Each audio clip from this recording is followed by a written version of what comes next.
Hola, buenas noches, bienvenidos a todos. Bienvenidos a un nuevo ciclo, digamos, una nueva charla del ciclo que estamos organizando desde Fundación ICBC sobre India. Estamos con Manuel Gonzalo, que ya nos ha acompañado en otras oportunidades, y al que le doy la bienvenida y le agradezco muchísimo que esté con nosotros. Manuel es licenciado en Economía por la UBA, magíster en Economía y Desarrollo Industrial por la Universidad de General Sarmiento y doctor en Economía por la Universidad Federal de Río de Janeiro. Hace más de 15 años que se dedica a la investigación, docencia y asistencia técnica sobre la relación entre estados y sistemas de innovación y emprendimientos para el desarrollo del sur global. Se ha especializado en el tema de Asia en general y en el tema de India en particular, y hoy vamos a conversar con él sobre la situación y el panorama del sector energético en India y sus oportunidades. Muchísimas gracias, Manuel. Hola, bueno, gracias Paloma. Un placer estar acá nuevamente. Así que, y a la Fundación, muchas gracias por el espacio y por la posibilidad de pensar algunas cosas sobre India. Voy a compartir pantalla. Ahí está. Se ve, ¿no? Sí. Básicamente en los ciclos que estuvimos haciendo con la Fundación, tuvimos un primero que fue una perspectiva así medio a largo plazo sobre India, desarrollo económico y oportunidades para Argentina. Un segundo que focalizamos un poco en el sector de software y servicios informáticos. Un tercero que trabajamos un poco sobre real estate y construcción e infraestructura. Y este que, digamos, es otro eje clave en la economía y en los desafíos que se le presentan a India de cara al futuro, que tiene que ver con la energía. Claramente, yo digamos, no soy un economista de la energía, por así decirlo, digamos, así que hago estas excursiones un poco a los distintos temas que son claves en la economía de India, un poco porque creo, entiendo y me parece que el objeto lo amerita, digamos, que son centrales para estos aspectos, tanto lo de construcción, tanto lo de energía, y por eso un poco me meto y profundizo en esta discusión, así que tal vez si hay algún economista de la energía que esté mirando, le pido disculpas en alguna imprecisión técnica. Dicho esto, esto está un poco lo que voy a presentar hoy, está basado en un paper que después si quieren lo pueden mirar, está acá, es pensar un poco la respuesta del Estado en términos de los desafíos energéticos de India. Acá dejo el link, ¿sí? Fue publicado en el BRICS Policy Center, un centro de estudios de Brasil. Pero bueno, ya yendo un poco a la discusión que convoca, veníamos en distintas oportunidades, marcamos que obviamente hasta el COVID, India viene mostrando un proceso de crecimiento muy fuerte, ¿sí? Ese proceso de crecimiento lo vimos en el último encuentro, viene acompañado y en un punto también empujado por un fuerte crecimiento de la población y de la urbanización, ¿sí? Ese crecimiento en la población y en la urbanización, sumado a la aceleración del crecimiento en el PBI de India en el siglo XXI, que como vimos, siglo XXI en promedio, 6,5 puntos interanual de crecimiento, y un proceso de electrificación paulatino, heterogéneo, pero que avanza sobre una India, ahora vamos a ver un poquito más, sobre una India rural de 500 millones de personas, que genera una serie de nuevos consumos, como por ejemplo aires acondicionados, heladeras, línea blanca, etc., claramente posicionan o meten una presión sobre la matriz energética de India muy fuerte, ¿sí? Hoy, digamos, claramente con el COVID, digamos, y con la caída del crecimiento del COVID, esto un poco pasa un poco a un segundo plano, porque si no creces no hay demanda energética, pero en términos, por así decirlo, lo que venía siendo hasta el 2019 la economía india, la seguridad energética estaba al mismo nivel que lo que tiene que ver con la seguridad alimentaria para India. O sea, es decir, para que India pueda continuar con un proceso de crecimiento fuerte en términos de 6,5 puntos, 7 del PBI, la energía en términos amplios, las fuentes de aprovechamiento energético son un tema central, ¿sí? Y acá algunas cuestiones en torno a eso, ¿sí? El consumo, por ejemplo, energético en India se triplicó en estas últimas 3 décadas, obviamente hasta el COVID. India va a ser uno de los países que más contribuye al crecimiento de la demanda energética global, ¿sí? De acá mirando en 2050. India hoy, y acá aparecen algunas cuestiones muy interesantes, o al menos a mí me llaman la atención de un país tan inmenso y diverso como India, que tienen que ver con estas cosas. Por ejemplo, India es el segundo principal productor de carbón y a su vez el principal importador. O sea, tiene fuentes de carbón muy importantes, pero a su vez, dado el crecimiento y dada la demanda, tiene que importar. Lo mismo sucede por ahí con el petróleo. Si bien exporta petróleo, principalmente pesado, es el principal importador mundial de petróleo, el tercer principal importador mundial de petróleo. O sea, tiene recursos, pero necesita importar a su vez también recursos. Y, digamos, estas estimaciones siempre en algún punto pueden llegar a variar, digamos, hay discusiones, pero digamos, si uno mira, y me parece distintas fuentes, existe un cierto consenso que de acá al 2040, 2050, el sistema energético en su conjunto, con sus distintas fuentes de India, tiene que crecer muy fuerte, ¿sí? Acá, por ejemplo, una de las estimaciones pone de cuadriplicarse hasta el 2040, ¿sí? Pero, digamos, es un tema central, es un tema, bueno, como lo estoy marcando, es un tema central en la matriz energética global, ¿sí? Dicho esto, digamos, suceden estas cuestiones como consecuencia un poco de estas presiones. Un tercio de las, ahora vamos a ver un poquito más en detalle, pero un tercio de las importaciones de India tienen que ver con energía, y eso posiciona a India en una cierta, o sea, se posiciona como una vulnerabilidad, que ha llevado a que India encare un proceso de lo que se dice, algunos autores postulan como energy diplomacy o de diplomacia energética. ¿Qué tiene que ver? ¿En qué consiste esta diplomacia energética? Por un lado, en avanzar en proyectos hidroeléctricos en todo lo que ver en todo con sus socios de Asia del Sur o con sus periferias, como queramos llamarlos, sea Bután, Nepal, Myanmar, distintos. Ahora vamos a ver un poco cómo los Himalayas, digamos, configuran un escenario muy propicio para el desarrollo de energías hidroeléctricas, ¿sí? A su vez ha encarado un proceso de salir a comprar reservas de carbón, de petróleo y de gas en el exterior.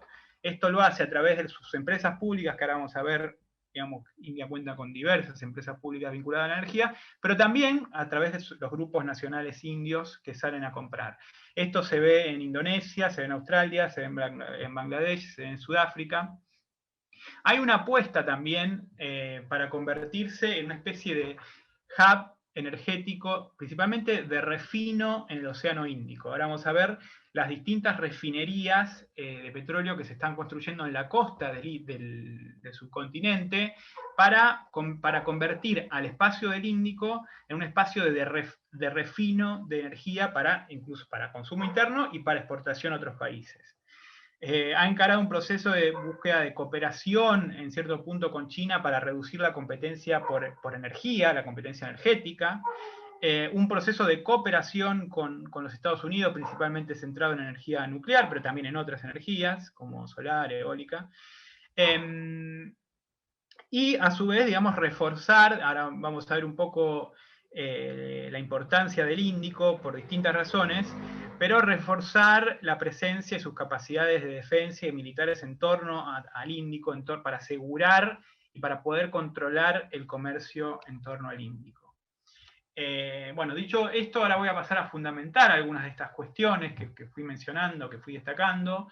Acá vemos, por ejemplo, que un tercio, si sumamos carbón, es 5%, y petróleo, y si después agregamos algunas cuestiones más, básicamente un tercio o más de las importaciones de India tienen que ver con energía. Acá un mapita un poco del Índico, mostrando cómo, por ejemplo, en particular por el estrecho de Malaca, por eso el estrecho de Malaca tiene una relevancia central, si bien no pertenece a India, pero sí, digamos, confluye desde el Índico, pasan aproximadamente el 80% de las importaciones petroleras de China, digamos, por ahí esto hoy se ha reducido un poco, pero es el Índico en general, el Estrecho de Malaca en particular, pero por el Índico, viniendo de los países árabes, viniendo del canal de Suez, de hecho ahora cuando se cortó el canal de Suez, bueno, se generó toda una serie de problemas, transita el flujo energético que se dirige hacia China, por eso hoy es tan importante el Índico, entre otras cosas en términos globales. Acá algunas de las refinerías que marcaba que se están construyendo y que ya, o que ya están instaladas, y vemos cómo en toda la costa, digamos, tanto en la Malabar Coast, en las dos costas, este y oeste de India, se están instalando y están instaladas distintas refinerías, ¿sí? Digamos, la apuesta de India por convertirse en una refinería en el Índico. Y acá algunas imágenes que se ven en India, digamos, y que es usual verlas. Hay una apuesta a ciertas formas descentralizadas de suministro energético, como la solar. Esto se ve en la India rural, se ve en la India urbana, con lo cual eso es un rasgo importante, en el cual India está avanzando mucho, y ahí hay importantes posibilidades de cooperación. Pero a su vez, como veíamos en la relevancia de la geografía, ¿no? Y lo que tiene que ver con los recursos y demás, todo el cordón de los Himalayas, ¿sí? Es un escenario muy propicio para el desarrollo de energía hidroeléctrica.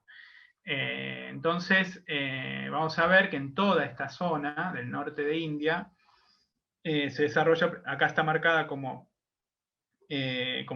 renovables, pero tienen que ver mucho con la energía hidroeléctrica, así como también otro tipo de fuentes energéticas, ¿sí? Ahora voy a hablar un poquito más del carbón,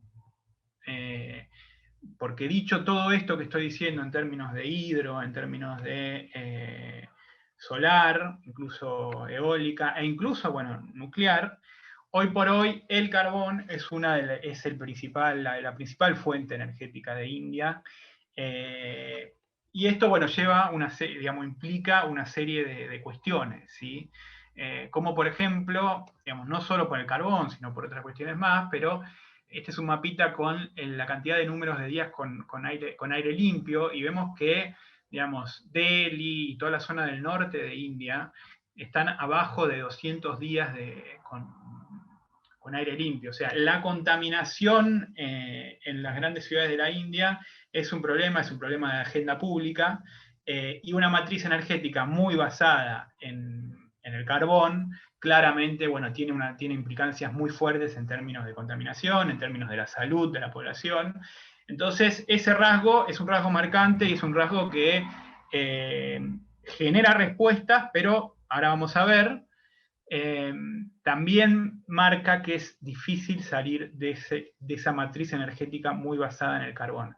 Acá algo interesante en términos de, bueno, las últimas 2 décadas de crecimiento de la demanda primaria de energía, ¿sí? Y vemos cómo, bueno, hoy por hoy poco más del 40% de la demanda energética es abastecida por el carbón, ¿sí? Después, bueno, tenemos el petróleo un 15, un 20.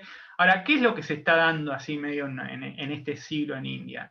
Están bajando las fuentes tradicionales de consumo energético, y acá, digamos, cuando decimos fuentes tradicionales, es la leña, es el carbón que usan los hogares rurales de India para cocinar y para calentarse, ¿sí?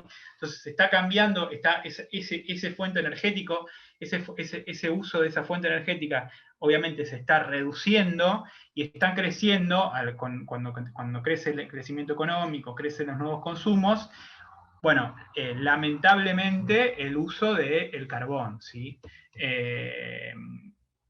Acá vemos la capacidad, digamos, de generación por tipo de fuentes. Vemos que el carbón es más de la mitad. Si bien hay, renovables, acá figuran con un 20%, nuclear 2%, gas natural 7%, e hidroeléctrico como una fuente importante de fuente energética. Ahora vamos a ver un poquito más qué implicancias podría eso tener para Argentina.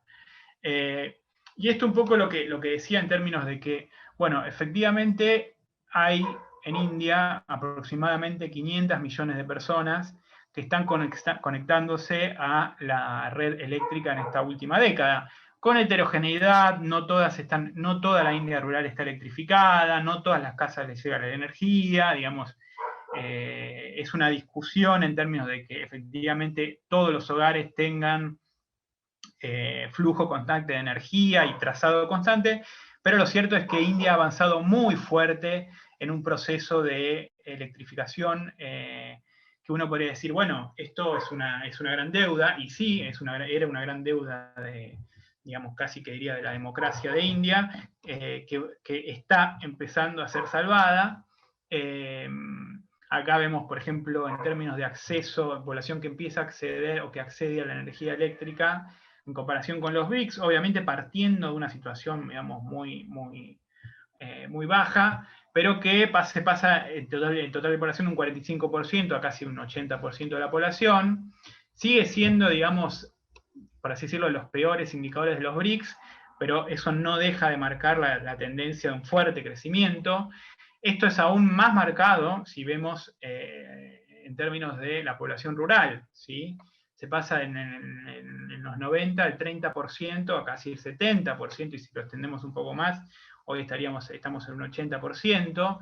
Eso es un rasgo muy marcante con las distintas derivaciones que esto tiene, como bien marcaba, en acceso a la línea blanca, acceso a heladeras, acceso a hornos microondas, etcétera, etcétera, etcétera.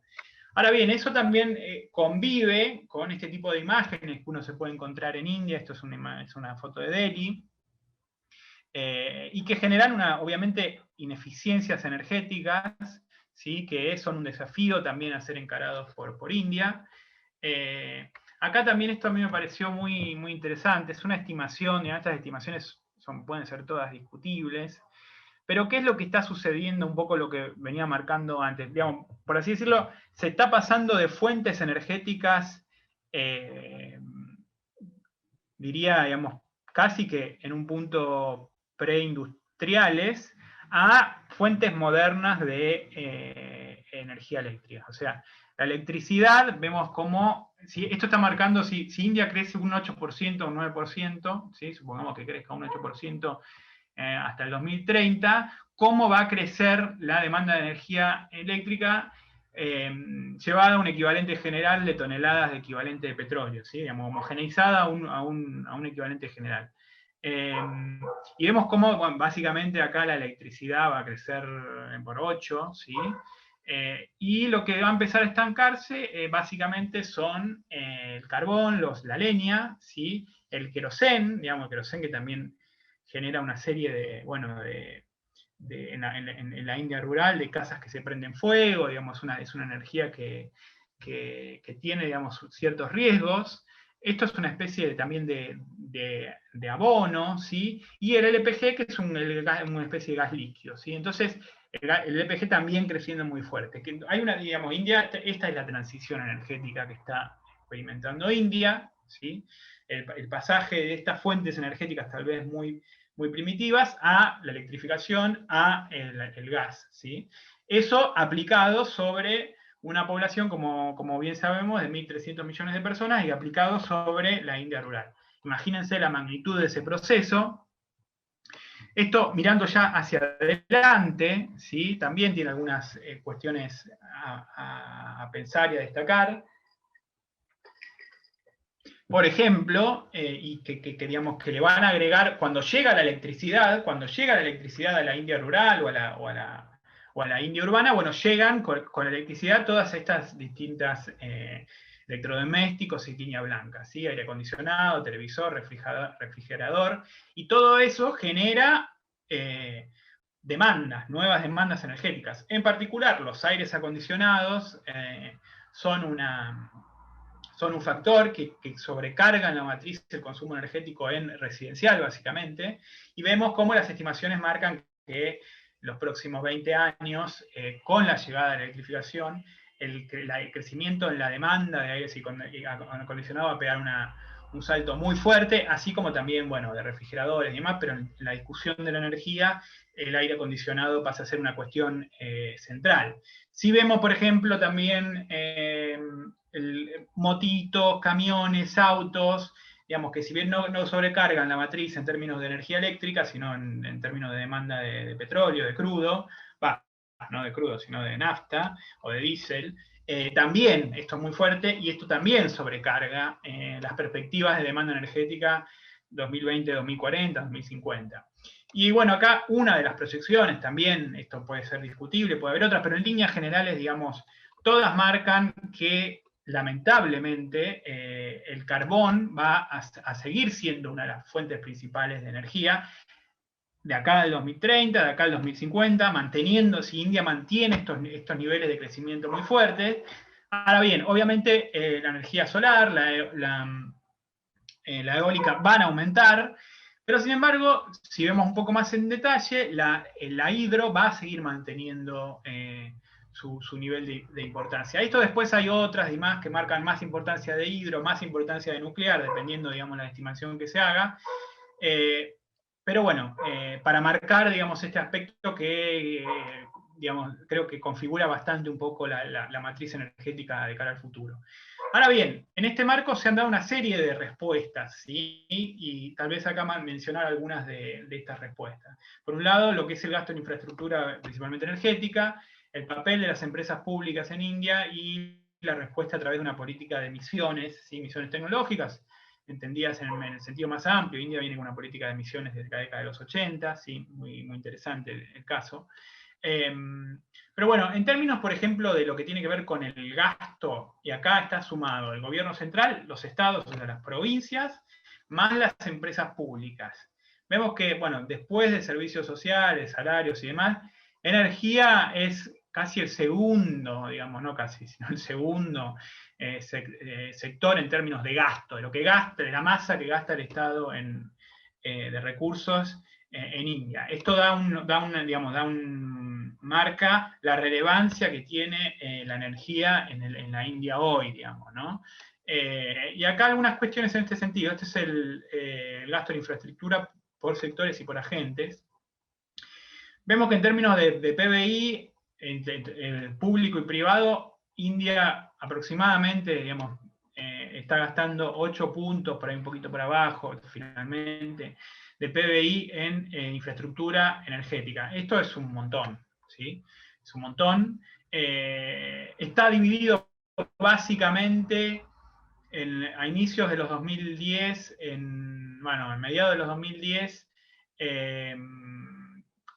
casi 5 puntos del sector público y 2,5 puntos, un poquito más del sector privado, y lo que India está buscando es hacer un 50-50 en términos de gasto en infraestructura energética entre el sector público y el sector privado.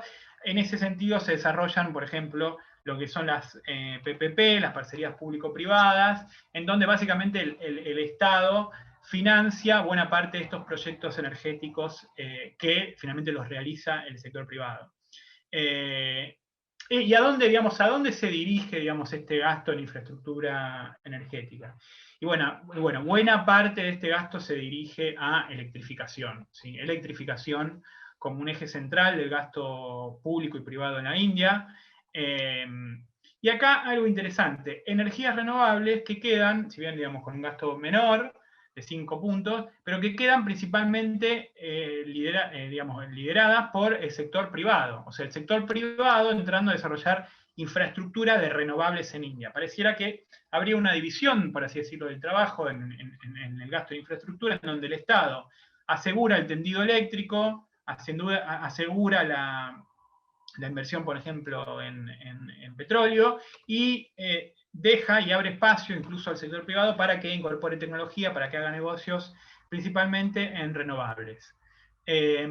Acá un poquito sobre empresas públicas, acá están, digamos, del top 10 de inversiones de las empresas públicas de India, ¿sí? Vemos que más del 50% en este top 10 va a la energía, son empresas de energía, ¿sí? Oil Natural Gas Corporation, Power Grid Corporation, Indian Oil Corporation, Nuclear Power Corporation, Bharat Petroleum Corporation, Hindustan Petroleum Corporation, o sea, un set de empresas públicas muy orientadas a la energía y que figuran entre las que más gastan en términos de energía de empresas públicas en India.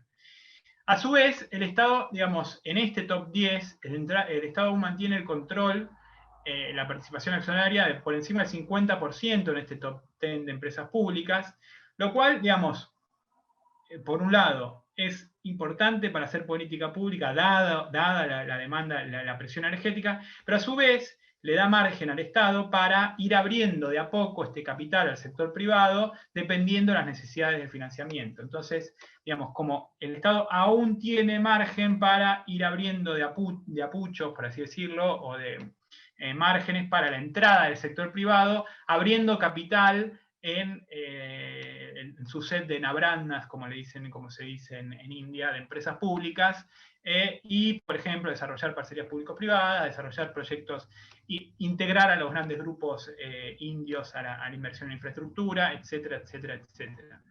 En términos de gasto, también gasto en I+D, en investigación y desarrollo, vemos que básicamente de las empresas públicas, un tercio del gasto en I+D de las empresas públicas tiene que ver o está orientado a la energía, ¿sí? Esto en particular hay un esfuerzo importante en términos de ganar eficiencia energética, ¿sí? India tiene que mejorar su eficiencia energética.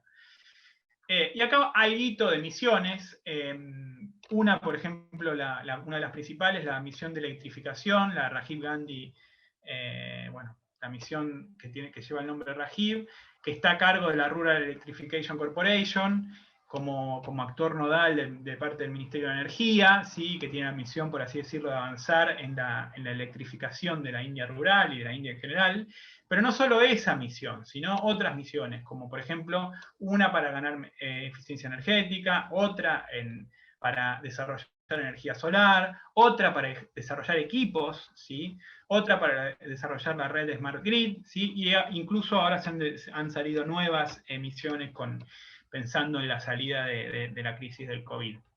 Entonces, un poco para marcar, digamos, así, digamos, como grandes rasgos de los desafíos de esta transición energética en la India, podemos decir que para mantener los niveles de crecimiento en torno al 6,5% de PBI, esto va a implicar una presión sobre la matriz energética, que a su vez se refuerza por cuestiones que son positivas, como por ejemplo los nuevos consumos, la electrificación, lo que mencionábamos, la línea blanca, etc. Esto ha llevado a que haya inversiones públicas y privadas en todo tipo de fuentes, ¿sí? Digamos, India está invirtiendo en todo tipo de fuentes para lograr dar con esta demanda energética. Y, digamos, ahí para marcar un contrapunto, pese a la relevancia de la apuesta por renovables, que vemos que va a crecer muy fuerte en India, lamentablemente el carbón seguirá siendo la principal fuente de energía eléctrica hasta el 2050, ¿sí? E incluso tal vez más. Luego del carbón, la energía solar va a mostrar un fuerte crecimiento, aunque hidroeléctrica y nuclear van a seguir pesando, van a seguir siendo relevantes. En este sentido, India necesita, entre otras cosas, asegurarse fuentes de energía, incrementar la eficiencia energética, reducir el peso de las energías más contaminantes, asegurar su control sobre el tránsito energético en el Índico, reforzar la diplomacia energética y continuar con los niveles de inversión, investigación y desarrollo público y privada en energía. Esto, y acá, digamos, voy a mencionar una cuestión que tal vez vine trabajando, que más me apareció en estos últimos días, pero obviamente en este escenario imagínense que aparecen distintas cuestiones, digamos, para pensar la complementación con India, tanto en comercio como cooperación internacional. Argentina tiene vaca muerta, Argentina tiene, litio, distintas reservas de distintas cuestiones, recursos, que ameritan pensar la relación con India en torno a estos recursos. Ahora bien, digamos, me pareció un poco algo interesante por la coyuntura y por lo que tiene que ver con la relación con India, Pensar, digamos, por ejemplo, digamos, que uno puede decir, bueno, India queda lejos, bueno, India queda lejos, pero por ejemplo, IMSA tiene operaciones en India desde básicamente los 80, ¿sí? Y me puse a buscar las declaraciones del director comercial de IMSA en el foro de negocios que se organizó ahora India-Argentina, bueno, no me acuerdo en qué mes, pero ahora a inicio de año. ¿Y qué es lo que marcaba él? Dice, un país con enormes sobre India. Un país con enormes posibilidades para el desarrollo de proyectos hidroeléctricos, proyectos de grúas portacontenedores y también de centrales nucleares. La India debe cambiar su matriz energética por tener un gran contenido de combustibles fósiles en su generación, y por eso la India es para nosotros el proyecto de mayor transformación energética del mundo. La India es uno de los países que cuenta con mayor índice de radiación solar del mundo, por lo que se nos abre una enorme posibilidad de inversión en energía solar, eólica e hidroeléctrica, donde destaca Argentina por el diseño de sus turbinas eléctricas.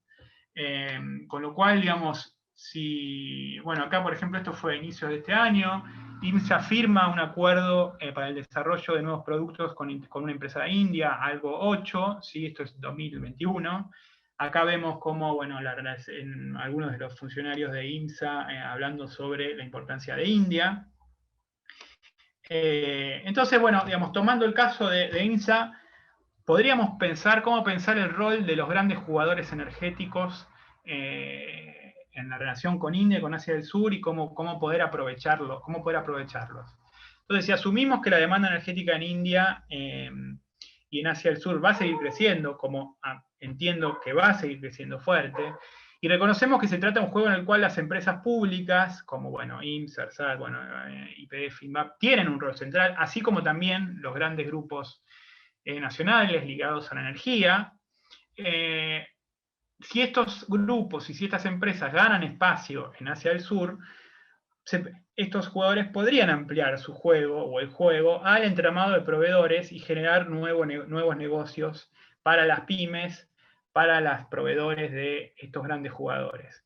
Algunas ideas que se podrían pensar, así obviamente para discutir y para pensar, por ejemplo, ¿por qué no animarnos a crear un fondo de lo que se dice Corporate Venture Capital, o sea, un fondo corporativo de VC, de capital de riesgo, aparte desde IMSA o desde INVAP, que esté orientado a los proveedores, a las startups que quieran internacionalizarse, que quieran avanzar frente al desafío energético asiático, en particular de Asia del Sur. Incluso articulado en forma de coinversión con fondos privados que pueden ser de la India, etcétera, etcétera, etcétera. Grandes jugadores como base para la internacionalización de proveedores locales. Estos grandes jugadores pueden abrir la puerta para sus proveedores, para que sus proveedores puedan entrar en estos mercados. Digamos, no es fácil, queda lejos, pero teniendo un gran jugador que pueda abrir la puerta, seguramente esto contribuye. Bueno, misiones comerciales con foco en proveedores energéticos, apoyo, por ejemplo, a las startups energéticas que apunten a mejorar la eficiencia energética, que India tiene que mejorarla, las pymes vinculadas a la red de proveedores de solar y eólica, y todo lo que tiene que ver con cooperación internacional con sus distintas variantes, que es un tema central, como marqué, de la política externa india. Digamos, hay que avanzar, me parece, un poco por ahí. Así que bueno, esto me parece que genera, digamos, distintas líneas para pensar mucho más en detalle y con gente mucho más especialista en el sector, pero un poco mi idea y mi rol era tratar de introducir esta cuestión, digamos, que es central para India, que me parece que es importante para Argentina, y ayudar a pensar un poco esto, así que creo que aquí dejo, y bueno, muchas gracias.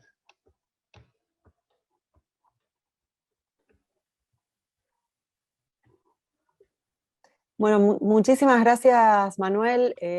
Súper interesante.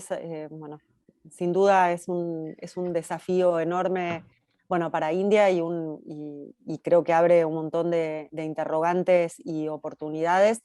Bueno, yo tengo algunas preguntas acá para que charlemos un poco, a ver tu opinión. Algo que parecía, digamos, nada, de tu presentación respecto de las oportunidades que podía ofrecer, digamos, como estas nuevas realidades y la necesidad del cambio de matriz energético de India, ¿no? Yo la otra vez estaba leyendo que India es el segundo país del mundo con mayor cantidad de plantas de biogás, algo que es bastante lógico por la cantidad de desperdicios que genera una sociedad tan grande y aparte, bueno, con una población rural todavía enorme, ¿no? Sin embargo, o sea, aparentemente uno de los desafíos que tienen es el tema de que la mayor parte de las plantas que tienen son plantas domiciliarias y todavía no tienen tanto desarrollo en plantas como más industriales, ¿no? Como más grandes. ¿Te parece que ese podría ser un espacio para, o sea, para la cooperación, digamos, en el desarrollo de proyectos por ahí llave en mano, teniendo en cuenta que Argentina tiene algunas empresas especializadas en plantas de biogás? Sí, sí, sí, digamos, a mí me parece que en India, digamos, esta es una impresión, ¿no? Digamos, como que tiene cosas muy interesantes a nivel, pero también muy descentralizadas, como marcaba vos, digamos. Por ejemplo, hay mucho solar de un productor rural que tiene su conexión solar, pero tal vez no está integrado a la generación, al Smart Grid, digamos. Entonces, efectivamente, y eso se ve, digamos, vas a India, a Pueblito de India, que decís, y tiene su panel solar, calienta, digamos, la usa para bañarse y demás, y a mí me parece eso muy, muy importante, interesante, pero me parece que en línea con lo que vos marcás, tal vez hay un desafío en ver cómo pasás de eso descentralizado, o tal vez a pequeña escala, a cómo algo más sistémico, más potente, cómo lo integrás en un sistema de red más importante. Y me parece que sí, efectivamente, ahí en biogás Argentina tiene potencialidades y India tiene necesidades. Otro, por ejemplo, no que tiene que ver, digamos, no con biogás, pero sí, por ejemplo, hay bastante de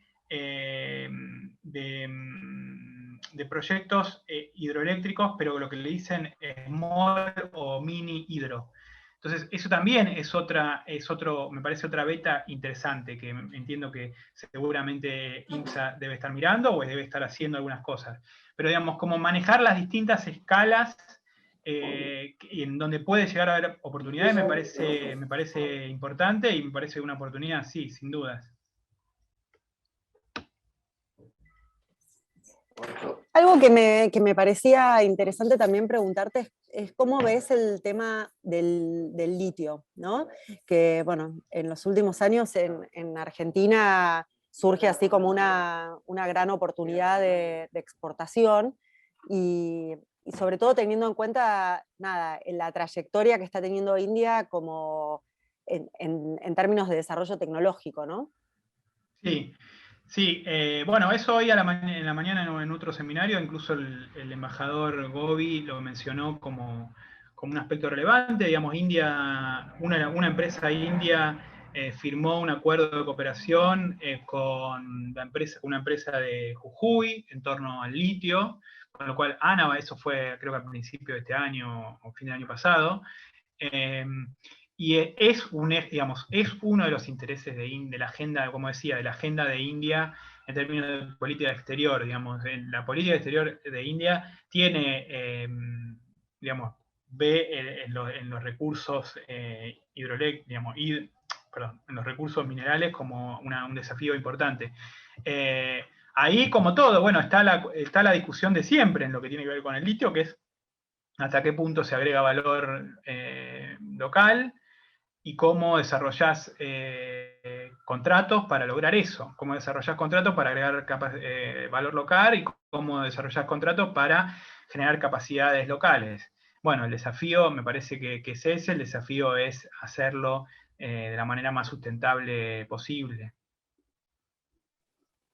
Excelente. Muchas gracias, Manuel. Y bueno, acá me llega una pregunta de Astrid, que está viendo la charla por YouTube, dice excelente exposición, y te quiere preguntar si existe por parte del gobierno argentino interés en impulsar esta posibilidad que se abre para INSE y sus negocios. Y bueno, entiendo que sí, ¿no? Yo no, yo lo mencioné porque me pareció que que viene al momento y digamos, IMSA lo viene haciendo, ¿no? Entonces no es algo que se me ocurrió a mí, digamos. IMSA lo viene haciendo, IMSA muestra que se puede hacer, que tiene capacidades, que Argentina puede avanzar ahí. Entonces, bueno, me parece que es cuestión de escalar eso, de cómo eso se hace más denso, y bueno, sí, efectivamente, me parece que está claro que hay una intención de darle volumen a IMSA, digamos, lo que yo traté de hacer humildemente es, en ese contexto, pensar algunas cuestiones que podrían ser interesantes pensar en este contexto de India, pero sí, entiendo que va a ser, digamos, ya lo fue, digamos, India ya es un eje importante de IMSA y entiendo que lo seguirá siendo. Entiendo que IMSA ya hace tiempo bueno, que está operando en India. A ver si tenemos... bueno, tenemos acá a Gerardo Viritos, que es ex embajador en India, y él quiere hacer una pregunta o una observación, así que le vamos a habilitar el micrófono. Un gusto, un placer.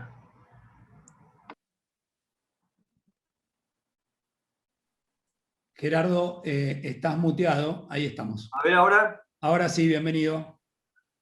Gracias.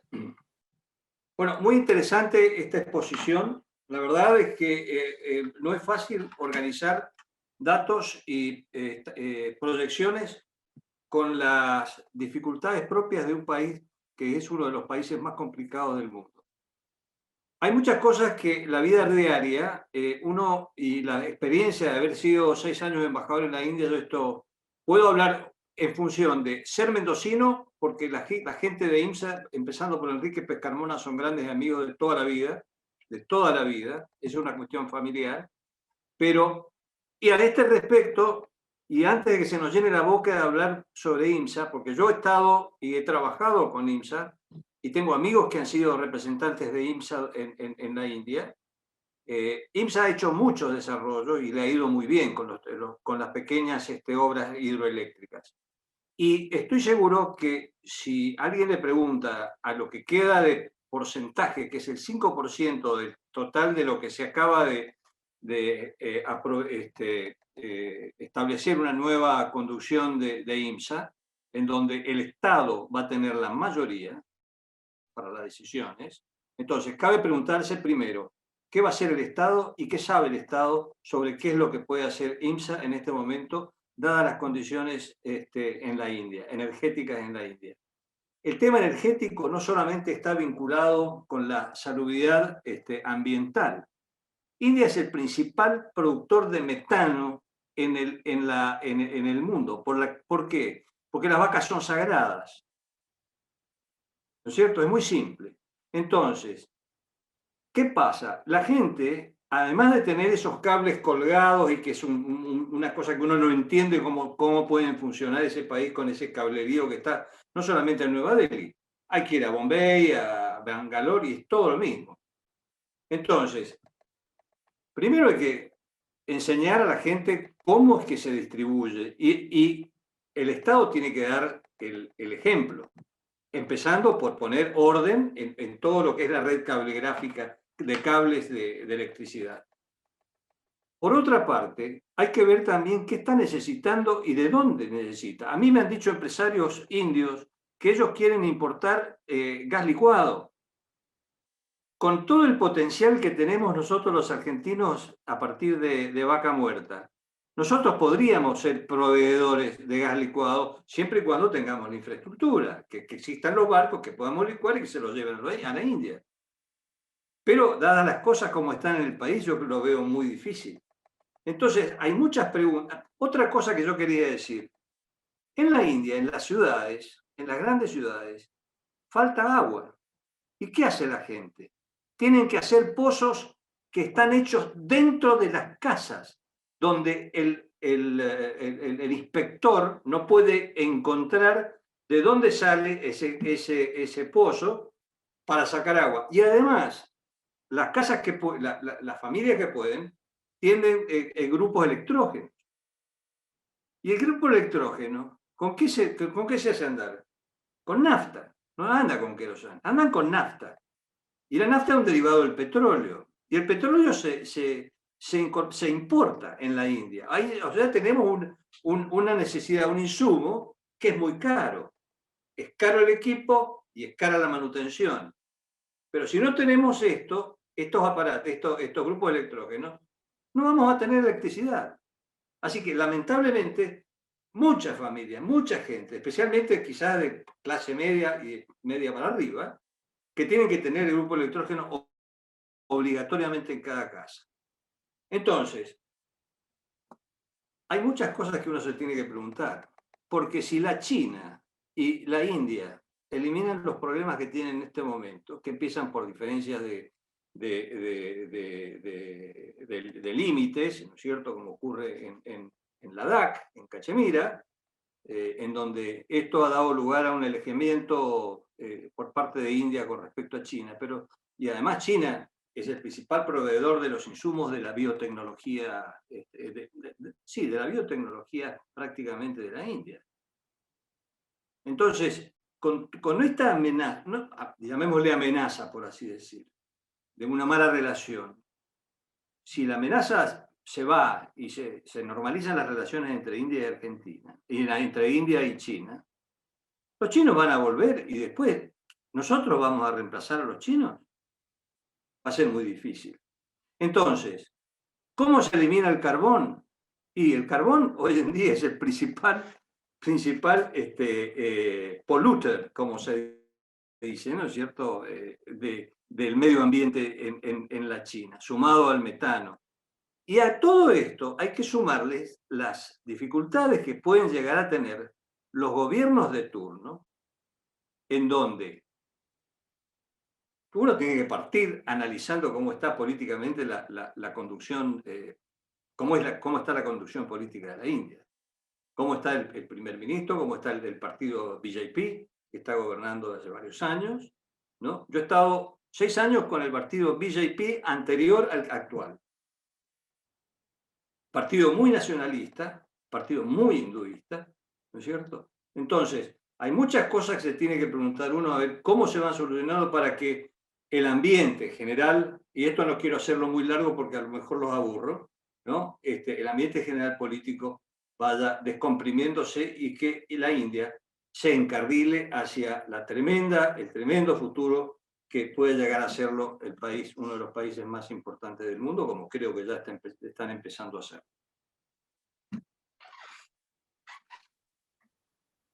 Muchísimas gracias, embajador, por el comentario. Manuel, tengo otra pregunta de YouTube y después ya vamos a ir, te doy unos minutos para hacer el cierre, y, porque ya estamos llegando al límite de tiempo y tratamos de ser respetuosos de la hora.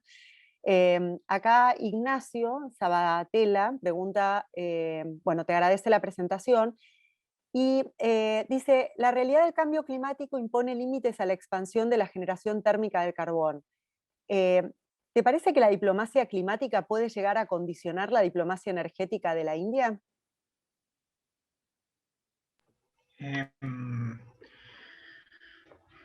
Bueno, la verdad que no lo sé.